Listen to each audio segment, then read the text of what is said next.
There is something quiet and deeply human about the ways we adapt to the simplest necessities of life. For centuries, in every society, people have found answers to the same challenges. Some clever, some improvised, some born of necessity, others inventive. Often these solutions begin in silence, hidden from the grand story, existing only in the routine of everyday life. Greetings to all, friends. One such story is the long journey of menstrual care, a subject rarely discussed in chronicles, yet it touches half of humanity in the most ordinary and intimate way. It is a story that unfolds not in palaces or parliaments, but in kitchens, in quiet homes, in markets, in the hands of women who gather plants, sew fabrics, or create new inventions that will one day change lives. If you let your mind go back, you can almost imagine the earliest moments. Someone gathering a strip of papyrus or weaving soft fibers into a crude form of protection. There is patience, resilience in this image. Ordinary people satisfying their needs with whatever materials the world offered. Over time, traditions were passed down from mother to daughter, whispering knowledge of how to cope with hardship, how to continue life's work even in discomfort. As the centuries changed, so did the tools. Linen rags, carefully washed and dried in the sun. Sponges caught in the sea and shaped into something useful. Inventions tried, adapted, discarded. Some ideas proved enduring, others fell away. But in every era, you see the same thread. The persistence, the creativity, the quiet determination of those who refuse to let natural cycles dictate the boundaries of everyday life. By the 19th century, rumors of industrial progress had reached even this private sphere. Cotton, rubber, new looms. All of these had changed the way people lived, even in matters not often spoken of aloud. The world of patents and factories began to creep into this hidden corner, transforming what had once been entirely homemade into something manufactured, packaged, and sold. And then, as the 20th century progressed, came the convenience revolution. Tampons wrapped in inconspicuous paper, sanitary pads with clever clasps, the long-dreamed-of menstrual cup slowly crept into more widespread use. It was not just the invention of products, but also a change in conversation. A slow, uneven movement from secrecy to something closer to openness. Tonight, we will take this journey gently. We will not rush. Every step, every material chosen, every method tested, carries a glimpse into the everyday life of long ago.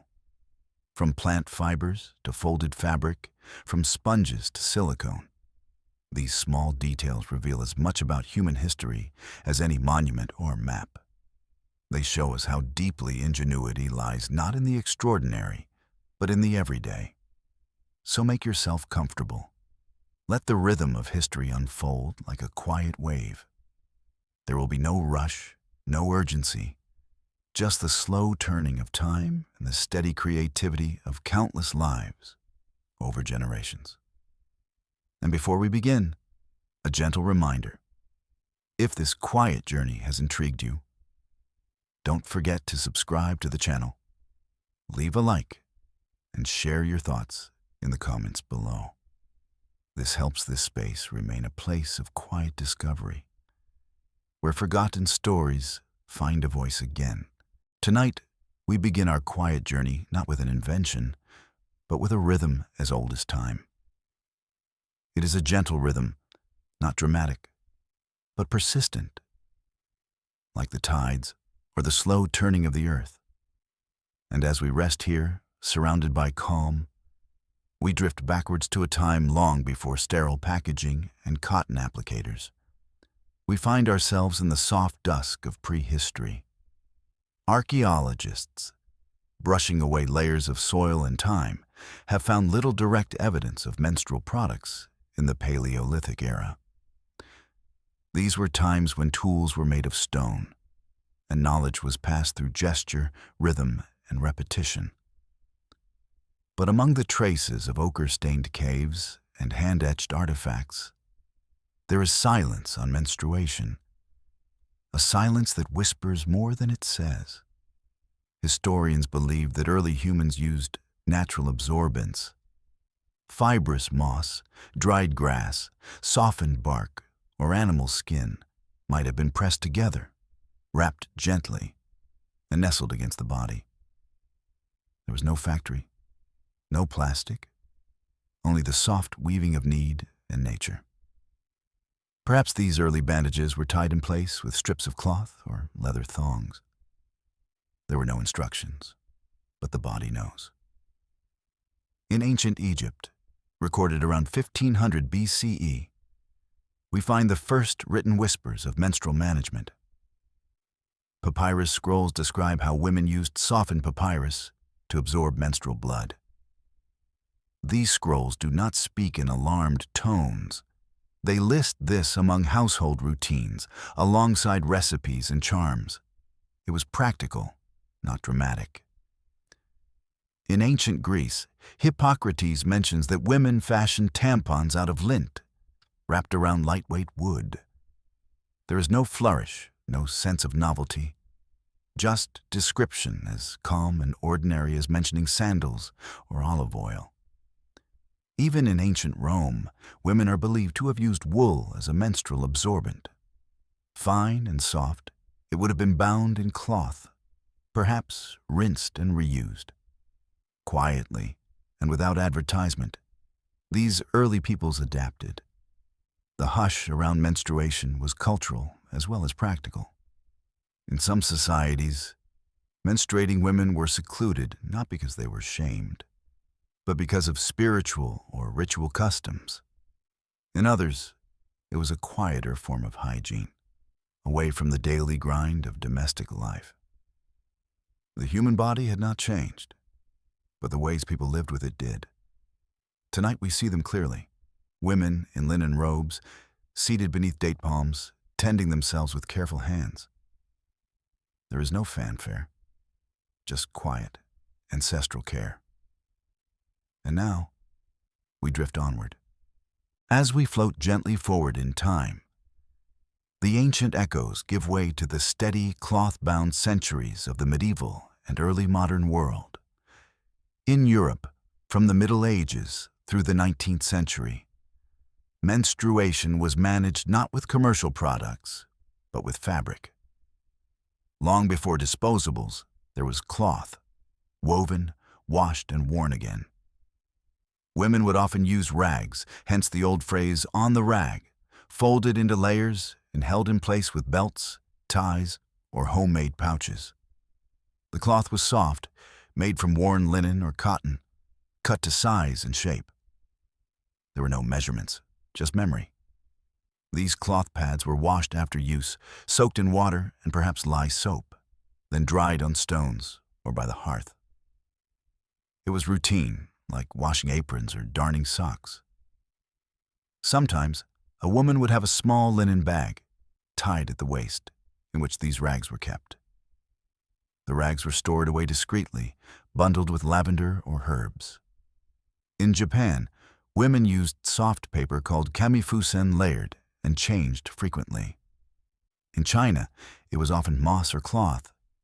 In Africa, soft grass or absorbent leaves were common. All over the world, women found solutions within the ecology they knew. In Native American traditions, some tribes created special menstruation lodges, where women rested and reflected. These were not banishments, but sanctuaries. The rhythm of the body was honored, its cyclical nature a thing of earth and spirit. Through all these centuries, there was little talk of menstrual products in public discourse. And yet, the private rituals continued. In journals, letters, and oral histories, there are fleeting references to my time to needing to rest or tending myself. During the Renaissance, there were few medical interventions. Menstrual blood was still seen by some as cleansing or even essential for health. Doctors would speak of humors, of balances and flows. But products, no brands, just fabric, soaked and wrung and folded again. We see women in shadowed kitchens, washing rags in wooden basins. There is steam, the scent of lye, and the quiet clink of wet linen on stone. It is not glamorous, but there is a dignity to the rhythm. In this era, the idea of secrecy grew. Menstruation, once neutral, began to carry quiet shame in certain societies. Yet still the cloth was there, reliable, renewable, tended by hand, passed down in silence.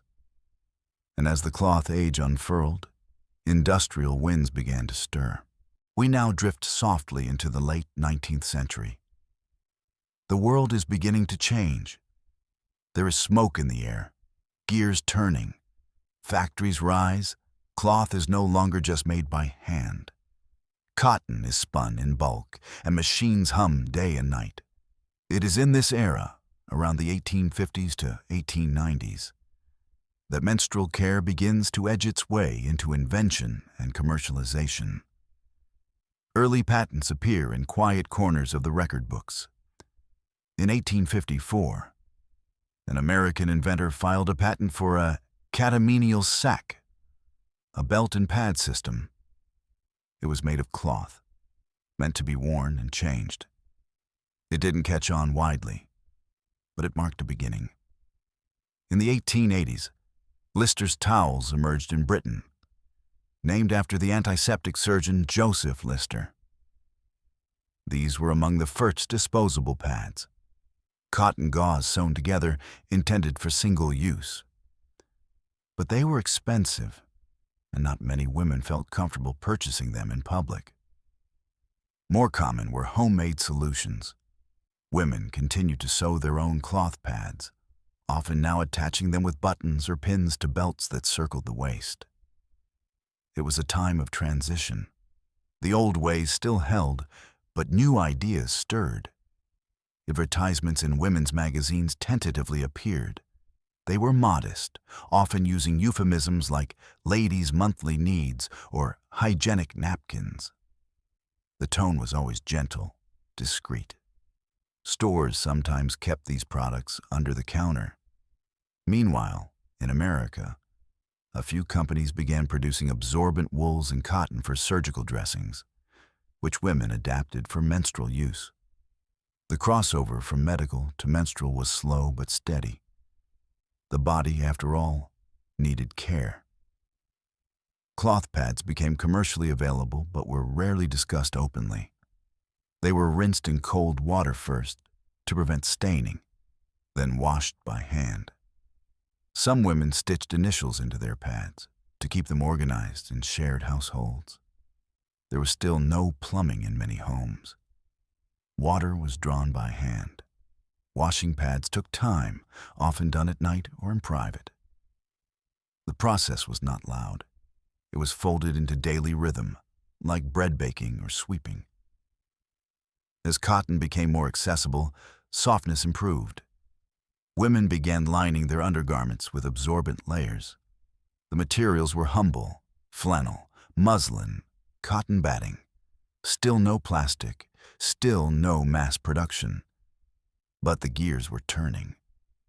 And slowly, with a rustle of petticoats and printed paper, the 20th century came into view. We find ourselves in the early 20th century now. The world feels both familiar and distant. Streetcars rattle down cobbled lanes, radios hum softly, and menstrual products are beginning, just beginning, to step from the shadows. World War I changed many things. Among them, the development of highly absorbent bandages made from a new material called cellulose. Nurses noticed that these dressings could also be used for menstruation. When the war ended, This knowledge followed women home. In 1920, Kotex released its first disposable sanitary napkins. Made from leftover celluloid cotton and gauze, they were soft and absorbent. The packaging was simple, the advertising discreet. Women were advised to place money in a box and take the product without needing to ask. The design was still basic. Pads were rectangular and needed to be pinned or held in place with special belts. But the idea of disposable menstrual products had begun. By the 1930s, several brands followed suit. Modis, Kimberly-Clark, and others offered variations. Belts, loops, buttons, and pins became the quiet architecture of menstrual care. At the same time, something new appeared: the menstrual cup. In 1937, actress Leona Chalmers patented a reusable rubber menstrual cup. It was bell-shaped, designed to collect rather than absorb.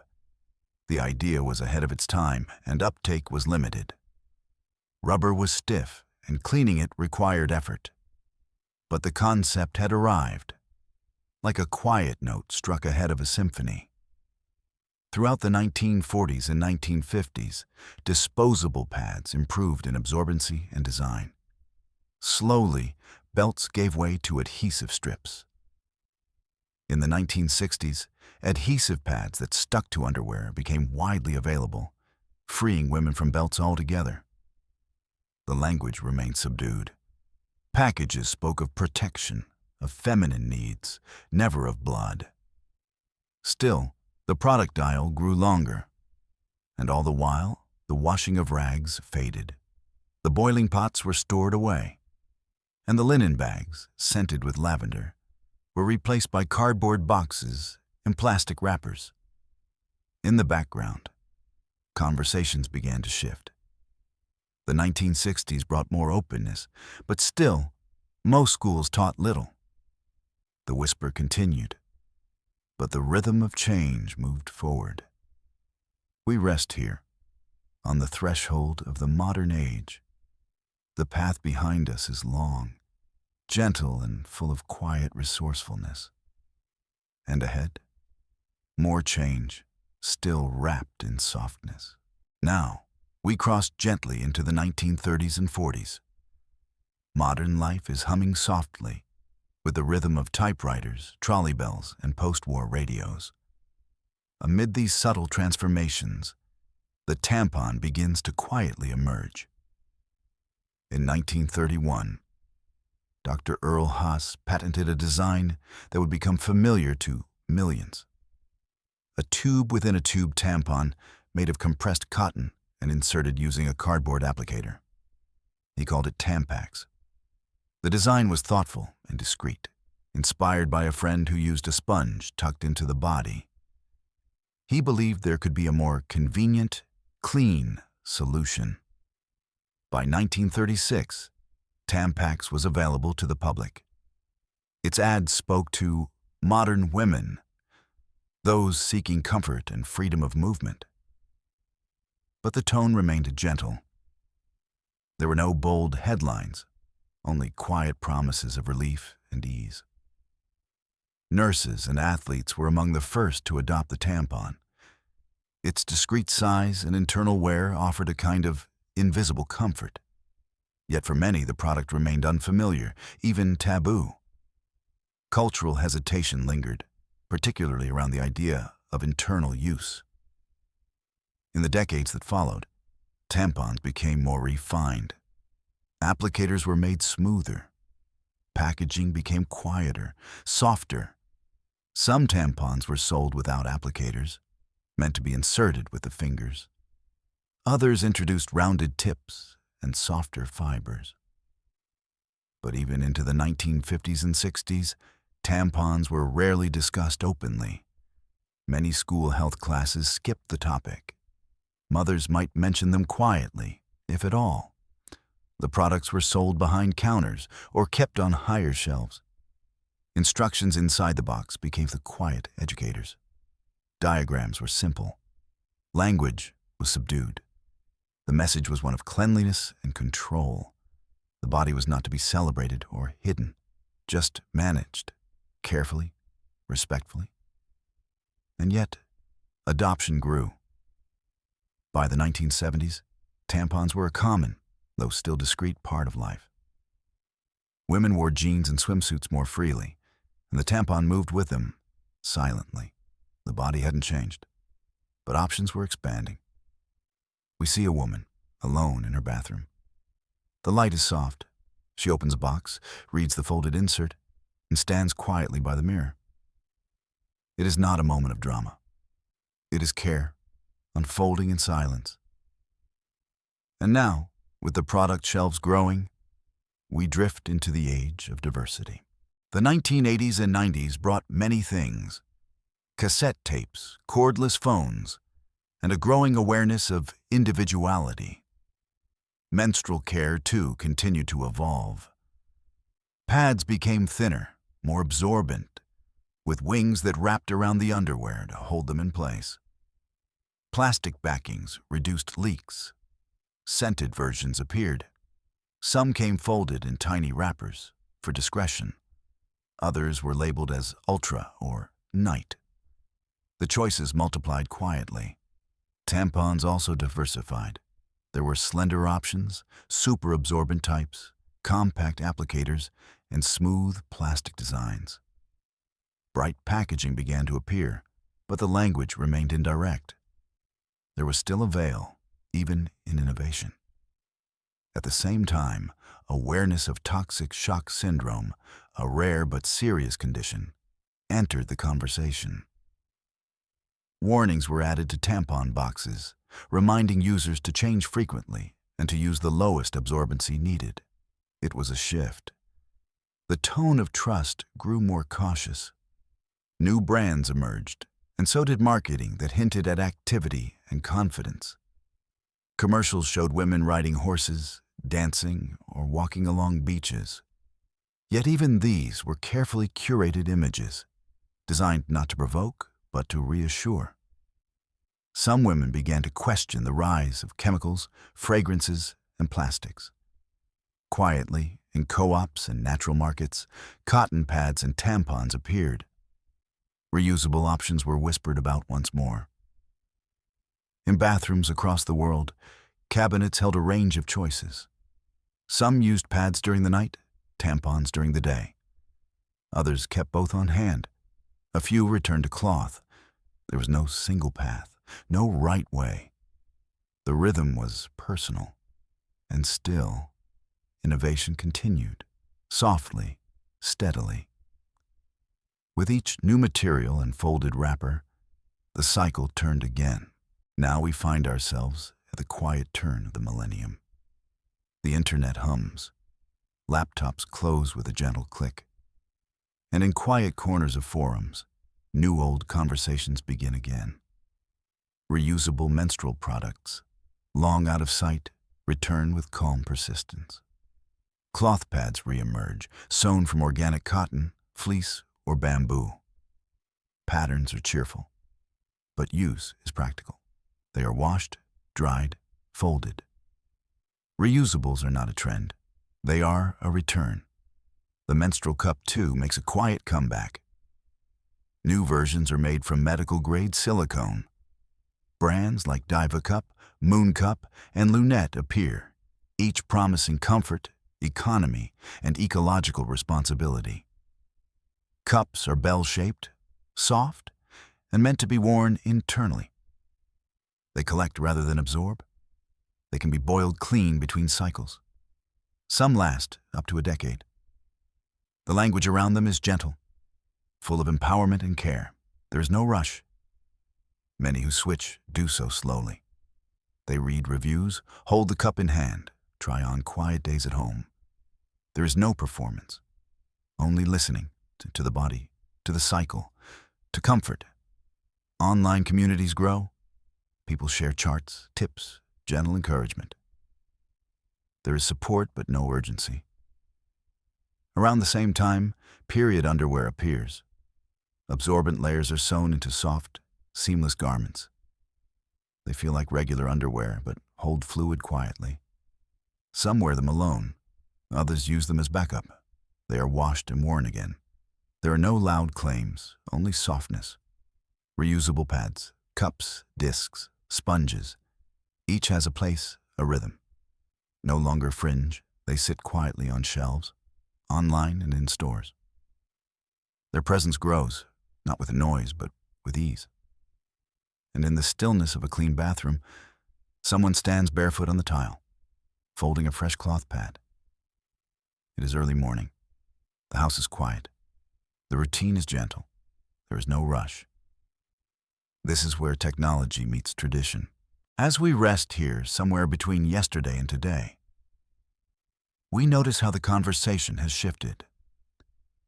In schools, some lessons now speak directly. In families, daughters and parents sit together, sharing. Books use real words. Packaging is clearer. Advocacy grows slowly like a morning bloom. Period poverty enters public awareness. Campaigns form, asking for access to basic care. Donations are collected. Free pad programs begin in schools, shelters, and prisons. Policy changes are whispered into law. Period stigma is questioned gently. Artists and writers explore the theme. Podcasts speak plainly, yet the tone remains calm. The goal is comfort, not confrontation. More inclusive language arises. Terms like people who menstruate appear alongside women. The aim is not to erase, but to embrace.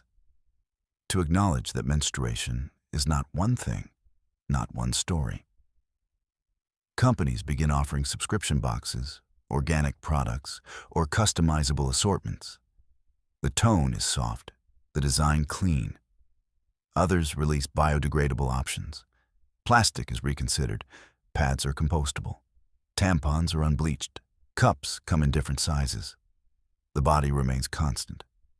But choice expands. In private, rituals remain. Some still keep lavender sachets, others light candles. The bath is drawn. The body rests. A heating pad hums. Tea steeps. Technology quietly supports. Apps track cycles with soft tones. Charts show patterns. Notifications appear gently. And still at the heart of it all is care. Not marketed care. Not dramatic. Just daily, monthly, lifelong care. Folded into life. Soft as flannel. Quiet as breath. We pause here. Soon we will complete our journey.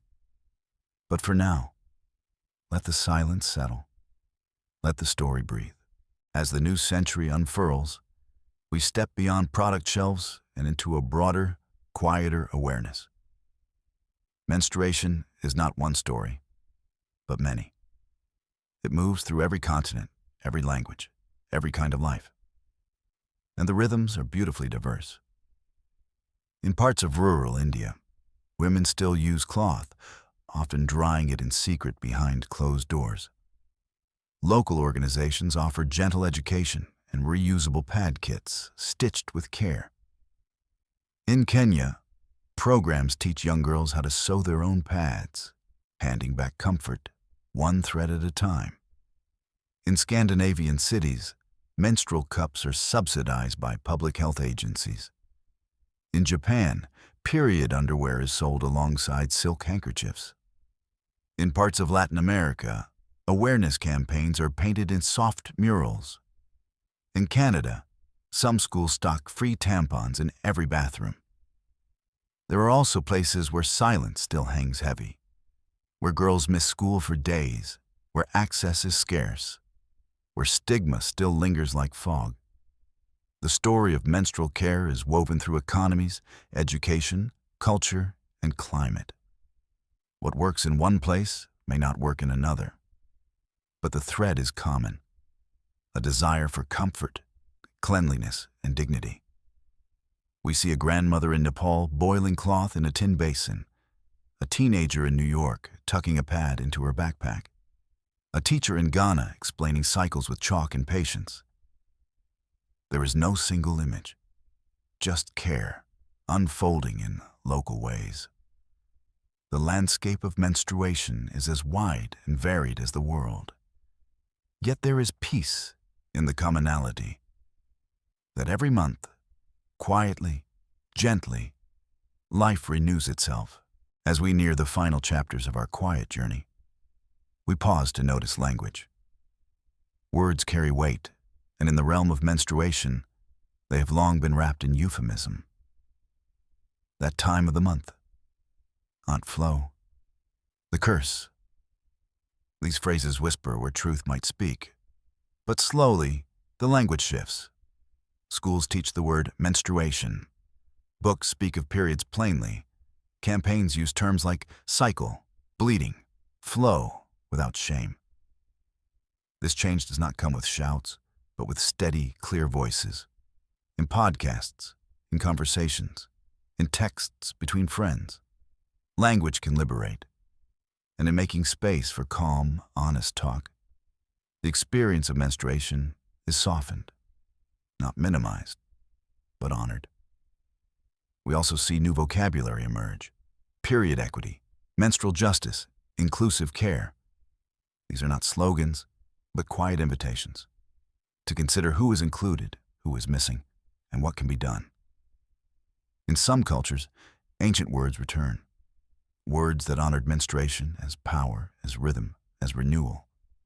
In others, silence is challenged gently, with art, with song, with poetry. There is no need for loudness. A whispered truth carries just as far. And so we listen to the words, the tone, the breath between sentences. The way language becomes comfort, knowledge, peace. Now we drift softly into the present moment, and just a little beyond. We see technology not as noise, but as quiet support. Smart underwear connects to apps that monitor flow. Menstrual cups with tiny sensors track volume. Period tracking apps sync gently with calendars, offering notes, reminders, or insights. Design grows more thoughtful. Products are made with sensitivity to disability, to affordability, to environmental impact. Some are crafted for travel. Others are made for ease of washing in low water settings. Designers listen more to the needs of refugees, of students, of those with chronic pain or irregular cycles. They design not to dazzle, but to serve, to meet people where they are. Some innovations return to simplicity. Absorbent sheets that fold like origami, compostable pads packed in paper, minimalist cups shaped for comfort over trend. These developments come not from fanfare, but from attentiveness, from asking, what would ease this? What would help most? And in this, we see the heart of innovation, not in invention alone, but in listening to the body, to life. A future of care need not be flashy. It can arrive as quietly as a cotton pad folded with care. Here, at the close of our quiet journey, we return to where we began, to the body and its rhythms. Menstruation is not a crisis. It is not an emergency. It is not shameful. It is a gentle cycle, a breath, a tide, a turning of the moon inside the skin. The products, the language, the design, they orbit this truth. They do not change it. They simply serve it in small and evolving ways. In every era, there have been hands tending to this rhythm. Moss gathered, cloth folded, cups sterilized, apps checked, underwear rinsed. These are the rituals of care. Quiet, repeating, unseen often, but never meaningless. A girl in the Andes soaks a cotton pad in mountain stream water. A woman in Berlin logs her cycle with a swipe. A parent in Nairobi sews pads at dusk. A worker in Manila stocks a vending machine with free supplies. Each action slow and purposeful. Each part of the long, quiet story. And now, as we draw the final curtain, we simply sit, letting the rhythm wash gently through us. There's no need to rush, no need to hide. Just breath, just comfort, just care. Good night.